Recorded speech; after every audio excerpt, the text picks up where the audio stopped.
우리가 너무 복음적이어가지고 공의와 사랑, 겸손과 내려놓음이 가득해서 세상은 그러지 못하니까 그것과 이질감이 느껴져서 세상이 우리를 밀어내는 것으면 좋겠어요. 너희는 너무 고결하다. 너희는 너무 이상하게 사랑이 넘쳐. 너희는 우리가 감당하지 못하겠어. 이러면서 우리를 핍박한다면은 그 핍박은 기쁘게 받을 수가 있습니다. 그런데 우리가 예수님을 닮지 않아서 거부당하고 있는 것이라면 우리는 괴로워야 되는 거예요. 고통스러워야 되는 것입니다.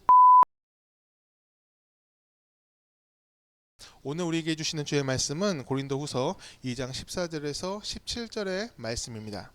항상 우리를 그리스도 안에서 이기게 하시고 우리로 말미암아 각 처에서 그리스도를 아는 냄새를 나타내시는 하나님께 감사하노라. 우리는 구원받은 자들에게나 망하는 자들에게나 하나님 앞에서 그리스도의 향기니 이 사람에게는 사망으로부터 사망에 이르는 냄새요 저 사람에게는 생명으로부터 생명에 이르는 냄새라.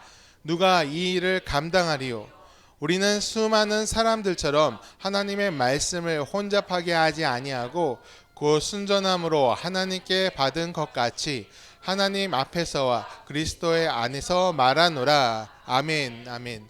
오늘 우리에게 주시는 주의 말씀입니다. 자리에 앉아주시기 바랍니다. 사도 바울은요, 기독교인들을 향해서 너희는 세상을 향한 냄새라고 오늘 말씀을 통해서 얘기를 하고 있습니다. 이 냄새는 그냥 사람 냄새가 아닙니다. 그리스도를 아는 자들의 냄새라는 거예요. 곧 예수님의 냄새가 너희한테 난다라는 거예요. 어떤 사람이 그리스도를 아는 사람일까요?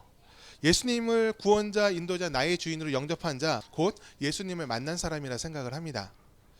그리고 사도 바울은요, 이 냄새에 대해서 하나 더 이렇게 얘기를 합니다. 우리 16절 말씀 다시 한번 읽어볼까요? 이 사람에게는 사망으로부터 사망에 이르는 냄새요 저 사람에게는 생명으로부터 생명에 이르는 냄새라. 누가 이 일을 감당하리요? 아멘. 어떤 사람에게는 우리의 냄새가, 우리 기독교인들의 냄새가 사망에 이르는 냄새가 될 것이고, 또 어떤 사람에게는 그 생명을 살리는 냄새가 되는 것이 하나님을 아는 자, 그리스도인들의 냄새라고 합니다. 사망과 생명을 이렇게 가르는 기준이 무엇일까요? 냄새를 내는 사람의 능력에 따라서 그것이 달라지는 건 아닌 것 같아요. 냄새는 항상 일관되게 나겠죠. 그런데 달라지는 건 하나 있어요. 냄새를 맡는 사람들의 그 마음밭은 달라질 수가 있습니다. 길가나 돌밭이나 가시밭 같은 사람들에게는 이 복음이 저주처럼 들려서 심판의 메시지로 다가올 것이고, 너희는 구원받지 못한다, 나는 부족하다, 나는 모자란 사람이다, 이런 정죄의 말로 드리게 될 거예요. 하지만 좋은 땅같이 온유한 마음을 가진 사람은 복음은요, 거듭난 삶으로 인도하는 은혜가 될 줄 믿습니다. 하지만요, 만약에요, 이 전하는 씨앗에 문제가 있다면 어떻게 될까요? 원래 씨앗은 완전 무결해야 됩니다. 복음이니까, 예수님이 복음이시니까 그 씨앗은 잘못될 수가 없어요. 하지만 전하는 것이 우리들이라면은, 사람은 불완전한 존재고 죄 가운데 노출된 존재지 않습니까? 잘못된 씨앗을 전할 수도 있어요. 이 씨앗이 잘못되면 문제가 심각해지는 겁니다. 하나님을 안다고 하는 자가 썩은 씨앗을 전한다면 아무리 좋은 땅같이 좋은 마음을 가진 사람이라도, 열린 마음을 가진 사람이라도 예수님을 만나기가 매우 어려울 것입니다. 그래서 바울은 이렇게 얘기를 하고 있어요. 15절입니다. 같이 읽습니다. 우리는 구원받은 자들에게나 망하는 자들에게나 하나님 앞에서 그리스도의 향기니. 아멘. 그리스도인은요, 향기가 되어야 됩니다. 이게 중요한 거예요. 냄새를 맡았더니 악취다, 이 사람들이 코를 막는다, 이거는 그리스도인 냄새가 아니라고 할 수 있어요. 향기가 되어서 사람들을 모아야 됩니다. 꽃이 좋은 향기를 내면 꿀벌들이 모이잖아요. 마찬가지로 그리스도인 주변에는 사람이 모이는 냄새가 나야 되는 것입니다. 우리가 전하는 하나님의 말씀이 기준이 되고, 우리가 나타내는 삶의 모습이 사람들에게 교훈의 길잡이가 되어야 될 줄 믿습니다. 그랬을 때 어떤 이는 회개하여 주님께 돌아오게 될 것입니다. 마음이 강팍한 사람은 도리어 더 그 마음의 문을 안 열고 닫을 수도 있습니다. 하지만 우리가 끊임없이 향기가 된다면 그 마음이 녹아지는 때도 우리가 맞이할 수가 있어요. 그것이 우리가 이 땅에 존재하는 이유입니다. 향기가 되어서 예수 그리스도의 복음을 나타내라, 그리스도의 향기가 되어라. 그것이 우리가 이 땅에 보냄받는 이유 중에 하나입니다. 하나님은 자기 자신을 위해서 우리를 창조하셨다고 말씀을 합니다. 곧 우리와 함께하는 것이 하나님의 뜻이셨어요. 우리와 함께하기 위해서 하나님과 함께하도록 우리를 창조하셨다는 것입니다. 우리와 함께할 때 하나님께서 행복하셨고 우리 역시 하나님과 함께할 때 행복할 수 있습니다. 하나님과 함께하는데 나는 우울하고 나는 괴롭다, 나는 불안하다, 내게는 평화가 없다, 하나님과 함께해도 내 영혼은 항상 안 좋은 길로만 간다. 그렇다면요, 우리 믿음 생활이 제대로 돌아가고 있는가, 그것을 한번 점검해 볼 필요가 있어요. 어디서 잘못됐는가 생각하고 묵상을 해봐야 됩니다. 주님과 함께하면 이 고난도 넘을 수가 있고요, 시험을 당해도 지혜로운 출구를 찾을 수가 있습니다. 어떤 조건 때문에 행복한 것이 아닙니다.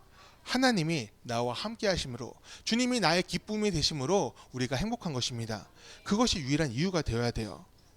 하나님과 함께한 사람은 행복하고 희망을 놓치지 않는 이유가 예수님께로부터 나오는 줄 믿습니다. 그런데요, 하나님과 함께하는 사람들과 함께하는 사람들이 있잖아요. 하나님을 믿는다는 사람들과 함께하는 사람들, 특별히 그 사람들 가운데 아직 하나님을 모르는 사람들이 있다면 그들은 어떨까요? 하나님과 함께하는 사람들이 행복하니까 그 하나님의 사람들과 함께하는 사람들도 행복해야 되지 않을까요? 네, 맞아요. 어제 성찬식을 이제 준비하려고, 오늘 성찬식 있지 않습니까? 그 성찬식을 준비하려고 빵집에 갔어요. 근데 이제 저희가 일찍 갔어야 되는데 일찍 가야 좋은 빵 많잖아요. 늦게 갔어요.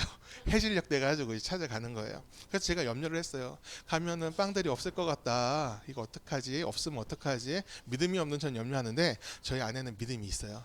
있을 거야. 근데 이게 이유가 그 믿음하고는 별 상관이 없어. 호밀빵은 인기가 없어서 사람들이 안 사갈 거야. 이상한 믿음이 있어요. 이 말을 들으니까 갑자기 마음이 슬퍼지는 거예요. 인기 없는 빵을 사러 가는구나. 그리고 또 하나, 그거 말고 오늘날의 기독교, 우리 기독교와 이 호밀빵의 운명이 비슷한 것 같아요. 꼭 필요한데, 필요하잖아요. 우리는 진리니까 필요하다고 믿지 않습니까? 그리고 따라가고 있잖아요. 우리가 인생사를 사는데 필요한 것인데 사람들이요, 찾지를 않아요. 인기 없는 빵처럼 찾아오질 않습니다. 세상에서요, 기독교는요 매우 인기가 없어요. 3대 종교 조사를 했지 않습니까? 기천불, 우리가 꼴찌예요. 비호감도를 아주 희한하게 조사를 했어요. 어떻게 조사했냐? 150, 0으로 조사했습니다. 호감이 있다 그러면 100, 그리고 보통이다 그러면 50, 그리고 나는 비호감이다 그러면 0으로 조사를 했어요. 아주 극단적인 조사를 했죠. 예, 그 천주교 방송에서 했더라고. 그런데요, 다른 종교들도 사실 그 수치가 좋진 못해요. 불교가 53, 그리고 천주교가 52 정도 되고, 간신히 이제 보통보다 나은 수준이죠. 근데요, 우리 개신교는요 아주 부끄러워요. 33, 못 믿어요. 그 사람들은 믿을 수가 없어. 이게 지금 기독교의 이미지입니다. 인기가 없어요. 젊은 청년들 사이에서요, 아직도 교회 다녀?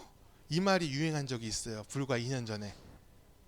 불신을 넘어서 나의 삶에서 교회는 불필요하다, 이렇게 생각하는 사람들이 세상에 넘쳐나고 있습니다. 근데요, 한번 생각을 해봤어요. 기독교는 너무나 인기가 없어요. 그런데 예수님이라면 어떨까요? 예수님도 기독교처럼, 사실 기독교 하면 예수님 떠오르고 예수님 하면 기독교 아닙니까? 그런데 기독교 딱 떼어내고 예수님을 갖다 놓으면은, 예수님이 이 땅에, 예수님 같은 분이 이 땅에 존재한다면 그분도 인기가 없을까요?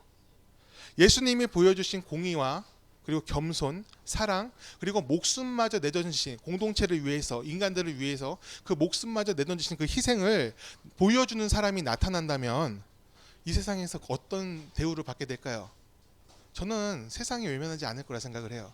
왜냐하면 세상은 그런 사람을 너무 갈망하고 있으니까. 그런 사람이 대통령이 되줬으면 좋겠다 그러면서 막 모시러 갈 것 같아요. 왜냐하면 그런 사람이 정말 드문 시대가 오늘날의 시대니까요. 이 말 뜻이 무엇입니까? 세상은 여전히 예수님을 필요로 하고 있고 기독교를 통해서 예수님을 보길 원하는 겁니다. 문제는 예수님을 닮은 사람이 정말 드물다는 겁니다. 그래서 세상이 지금 기독교를 거부하고 있어요. 우리가 너무 복음적이어가지고 공의와 사랑, 겸손과 내려놓음이 가득해서 세상은 그러지 못하니까 그것과 이질감이 느껴져서 세상이 우리를 밀어내는 것으면 좋겠어요. 너희는 너무 고결하다. 너희는 너무 이상하게 사랑이 넘쳐. 너희는 우리가 감당하지 못하겠어. 이러면서 우리를 핍박한다면은 그 핍박은 기쁘게 받을 수가 있습니다. 그런데 우리가 예수님을 닮지 않아서 거부당하고 있는 것이라면 우리는 괴로워야 되는 거예요. 고통스러워야 되는 것입니다. 지난주에 부활절이었죠. 저는 몰랐는데 그 기독교 그 총연합 하시는 분들이 여러 단체 있지 않습니까?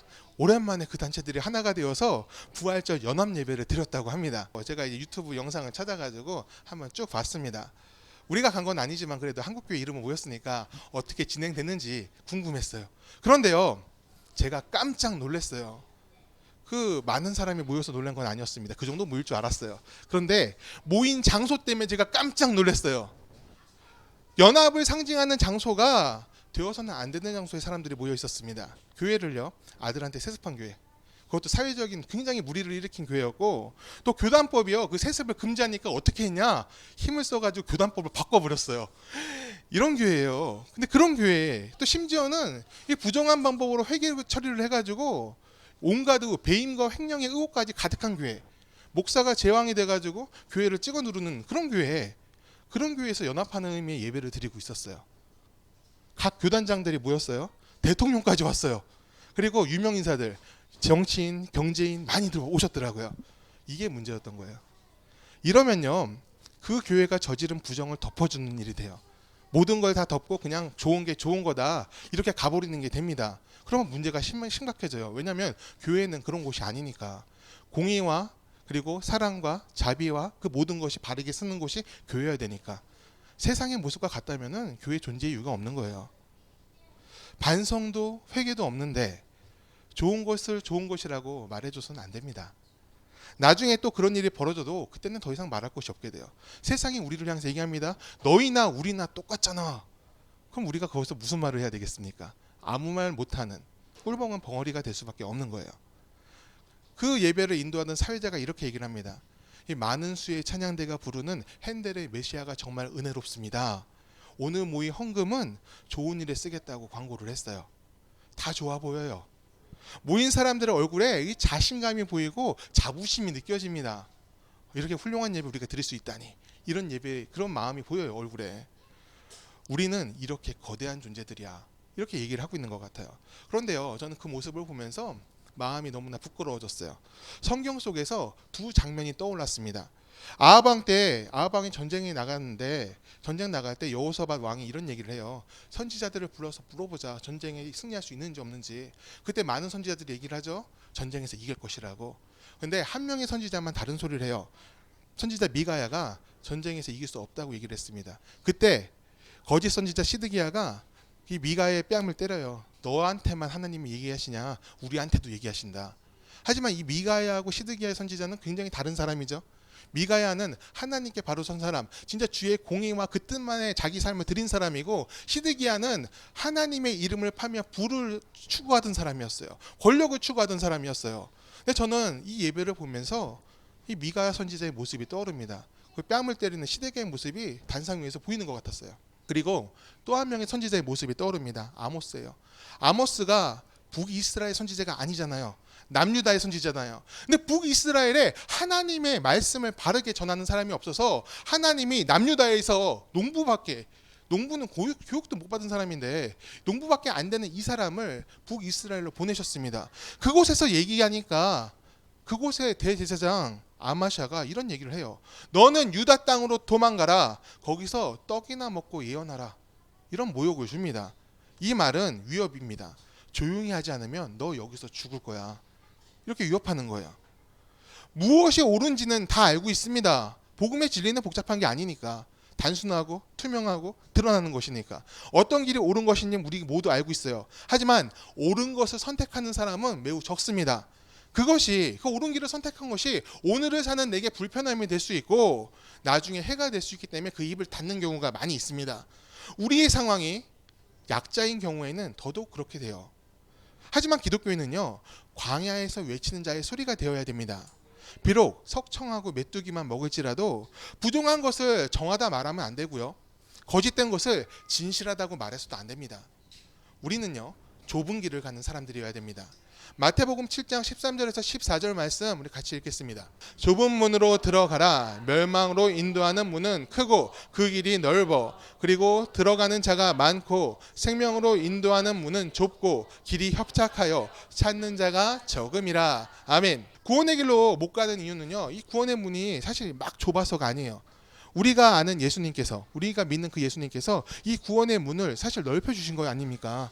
율법으로 구원받았을 때 그 잣대로 되면 우리 다 구원 못 받지 않습니까? 하지만 예수님의 은혜로, 그 희생의 은혜로 우리가 구원함을 받았습니다. 이거는 구원의 문이 넓어진 거예요. 우리가 우리 삶에 죄가 많을지라도 우리가 예수님의 이름을 영접하면 되니까 이보다 쉬운 구원을 받는 게 어디 있어요? 우리의 공의가 아니라 하나님의 은혜로 받았습니다. 그러나 사람들이요, 이 넓은 구원의 문을 택하지 않아요. 가지 않으니까. 사람들이 가지 않으니까 그 문이 좁은 문이 되고 말았습니다. 선택하지 않는 문이 된 거예요. 사람들은요, 눈에 보이는 길, 칭송을 받고 무사람들로부터 높임을 받고 영광을 얻고 풍요를 누리는 길을 선호합니다. 희생이 없는 길로 가려고 하는 거예요. 왜냐하면 희생은 아프니까요. 희생은 뭔가 초라해 보이니까요. 그 길을 선택하지 않습니다. 재물과 명예, 권력이 구원의 길인 양 추종하면서 따라가고 있습니다. 만몬의 길에 서서 하나님이 하셨다고 얘기하는 사람이 많이 있습니다. 열매를 보면 나무로 안다고 하였습니다. 하나님의 열매가 아닌데 하나님이 하셨다고 말을 하면 안 되는 거예요. 예전에 어느 청년이요, 저한테 한 가지 질문한 적이 있어요. 목사님, 예수님을 따르는 삶이 무엇입니까? 이런 질문을 했어요. 이게 근데 너무 이제 바쁠 때 얘기를 해가지고 긴 시간이 없었어요. 시간이 짧아가지고 아주 간단하게 말을 해줘야 됐어요. 문득 떠오르는 말을 그 청년한테 해줬습니다. 선을 지켜야 된다. 이렇게 얘기를 해줬어요. 꼭 넘어야 하는 선과 넘지 않아야 선을 지키는 것이 중요하다. 그 선의 기준이 예수님이다. 이렇게 해줬어요. 사실 좀 멋있지 않습니까? 사실 이거요, 제가 생각한 게 아닌 것 같아요. 단순간에 딱 떠오른 게 제 안에 성령께서 그걸 시키신 것 같아요. 저도 그거를 얘기하면서도 깜짝 놀랐어요. 이게 내가 이렇게 생각하고 있었나? 그런 생각이 들었습니다. 근데 생각해 보니까 맞아요. 주님께서 지키신 선, 주님께서 만드신 그 선을 우리가 넘지 않아야 돼요. 넘지 않는 것이 중요하고, 우리가 꼭 넘어야 되는 것이라면, 우리 안에 연약함을 극복해야 되는 것이라면 충분히 넘을 수 있는 선도 만들어야 됩니다. 마태복음 6장 24절에서 예수님께서는요, 이렇게 말씀을 하셨어요. 함께 있습니다.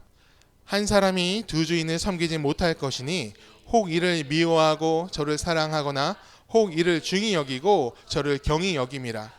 너희가 하나님과 재물을 겸하여 섬기지 못하느니라. 아멘.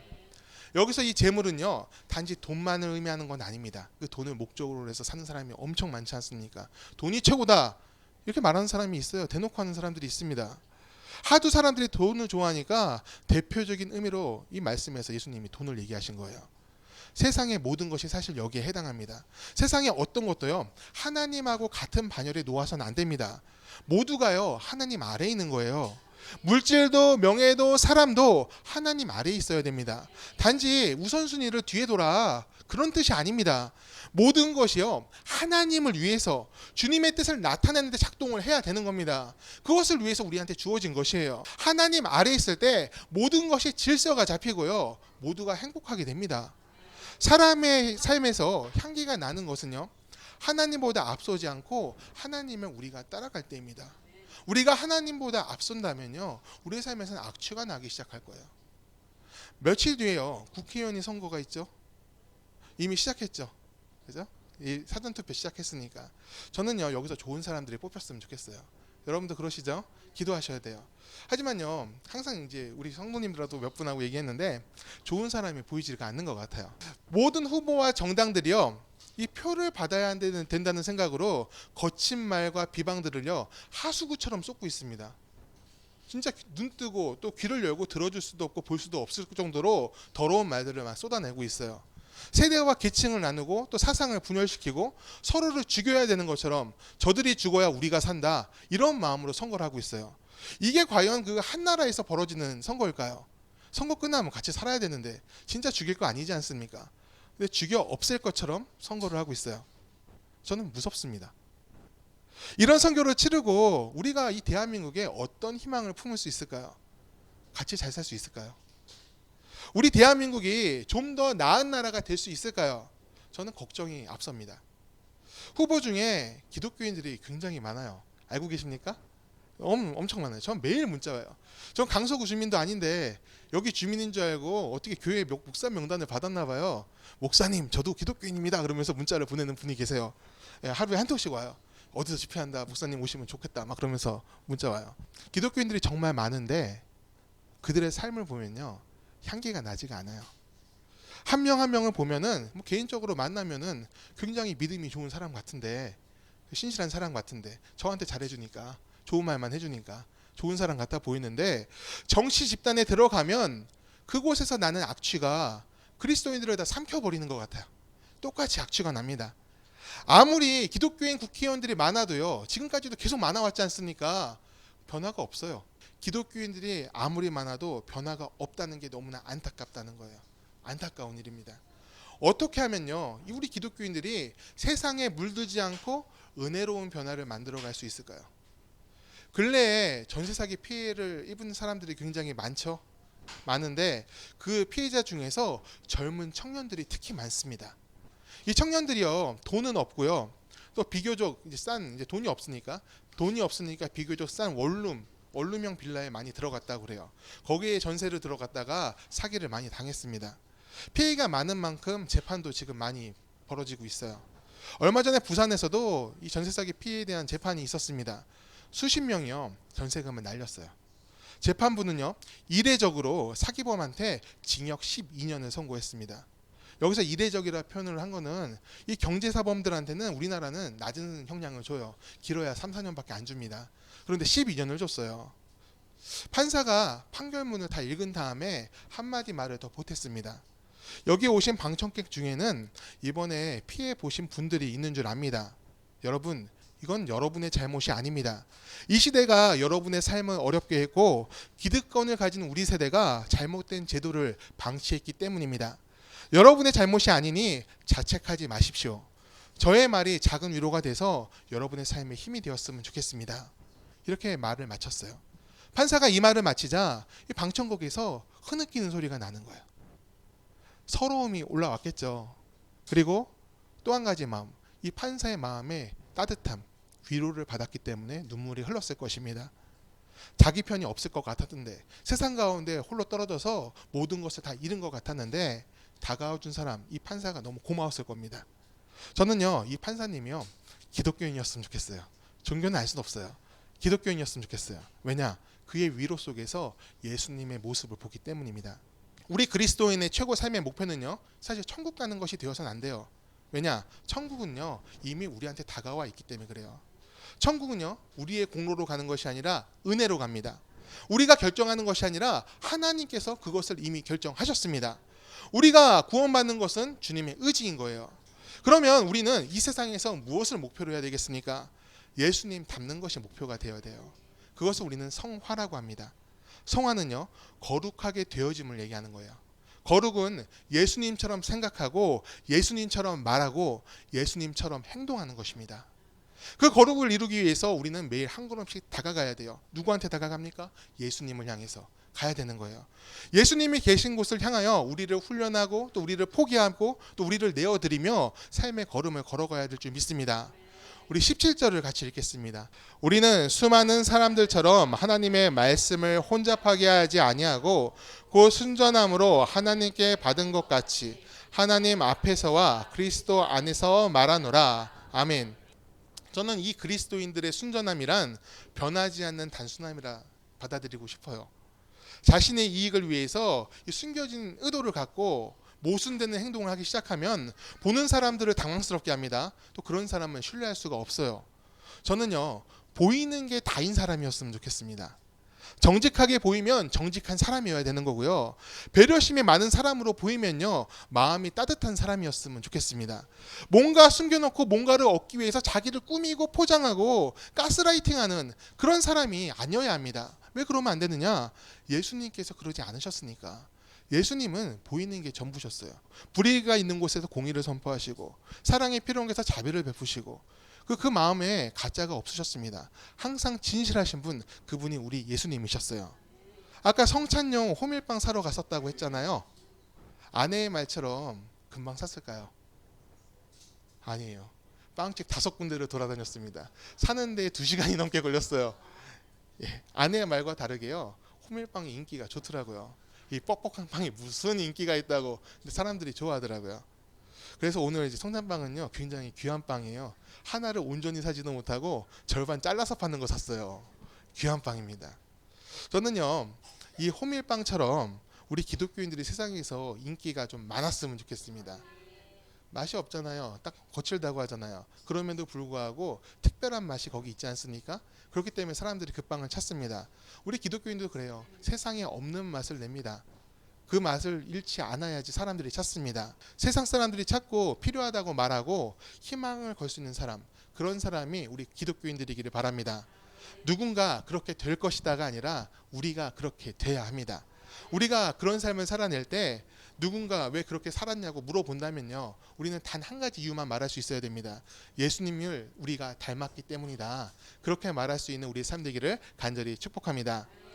이제 다 같이 찬양하고 기도할 텐데요. 비록요, 지금 세상은요, 굉장히 어두운 길을 걷고 있습니다. 시대적으로도 그렇고 종교적으로도 그래요. 교회적으로도 그렇습니다. 무엇이 옳은지 모르고 각자 옳다 하는 대로 가는 것 같습니다. 우리가 이런 어두운 세상이지만, 또 어두운 길을 걷고 있지만 우리가 빛으로 살 수 있기를 바랍니다. 예수님을 바라보고 또 그 말씀을 품고 또 닮아갈 수 있는 우리 삶이 되기를 간절히 축복합니다. 우리 다 같이 찬양합니다. 어두운 밤 물리쳐내고.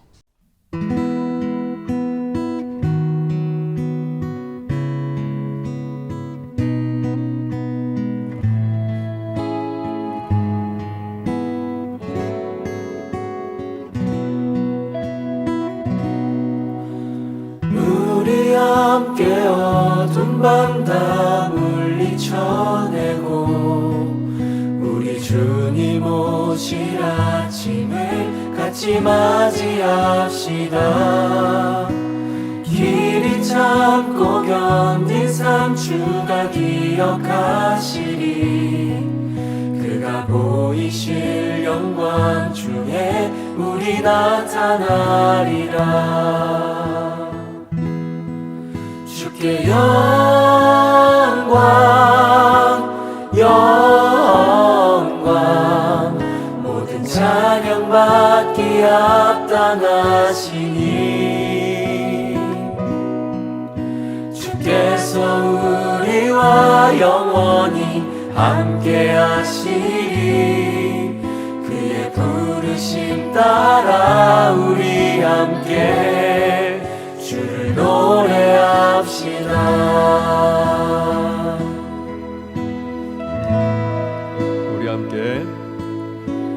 우리 함께 어두운 밤 다 물리쳐내고 우리 주님 오실 아침을 같이 맞이합시다. 길이 참고 견딘 삶 주가 기억하시니 그가 보이실 영광 중에 우리 나타나리라. 다시 한번 고백합시다. 우리 함께 어두운 밤 다 물리쳐내고 우리 주님 오실 아침을 같이 맞이합시다. 길이 참고 견딘 삶 주가 기억하시니 그가 보이실 영광 중에 우리 나타나리라. 주께 영광 주께 영광 영광 모든 찬양 받기 합당하시니